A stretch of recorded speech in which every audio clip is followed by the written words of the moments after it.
Hi guys! Welcome back to my YouTube channel, and today's video, ayan po, kumakain po kami sa labas dahil bagong sahod. So, syempre, paminsan-minsan, treat yourself. Kasama ko po ang aking roommate, si Jackie at si Juvie.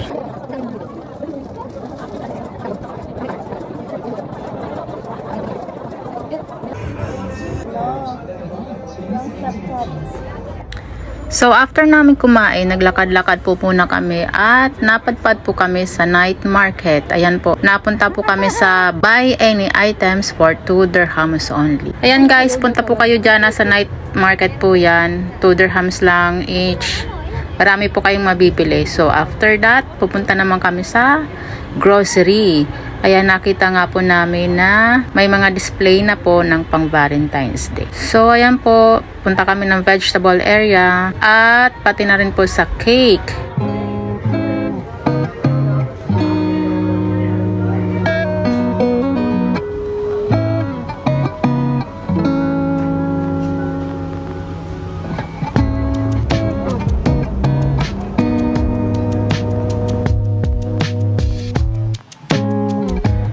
So today's my off, kagigising ko lang, tanghaling tapat na. So ayan, kitang-kita nyo naman yung init, yung sikat ng araw. Pero ang ganda po ng langit. Ayan o, ganda po ng kulay.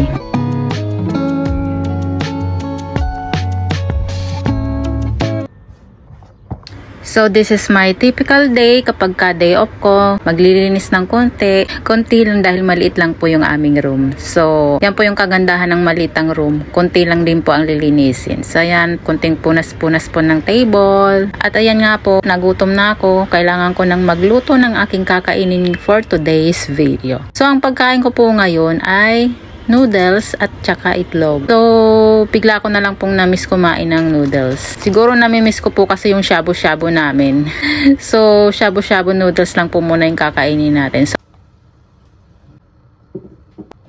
ayan po yung ref namin. May mga pagkain pa po ako dyan dati, so kailangan ko lang initin yung iba. And yung iba naman, yung may dessert po ako doon na macaroni. Ayan, konting init po sa aking mga ulam. Dahil nakakatamad po yung luto ng luto. Kaya pag nagluluto po ako, ang ginagawa ko po ay marami po akong niluluto and then lalagay ko sa ref and then init na lang ng init. So ganyan po talaga gawain ng mga tamad ng magluto. Hindi naman po sa tamad talaga. Nagkataon lang pong pagod na galing sa trabaho, din nakakapagod po yung araw-araw nagluluto. So init lang ng init.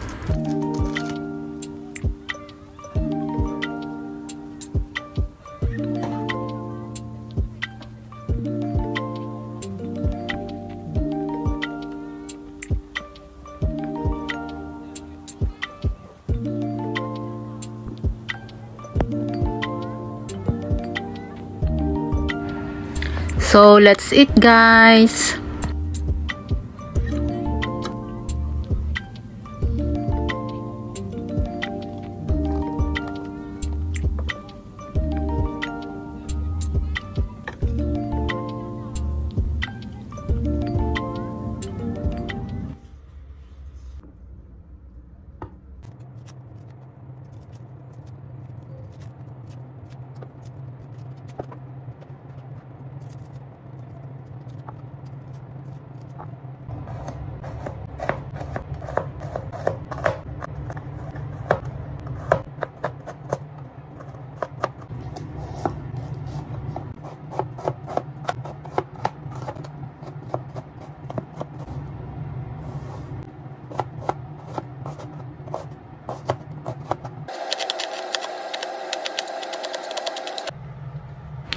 So, ayan po, magluluto po ako ngayon ng aking uulamin para po bukas ng aking pagpasok.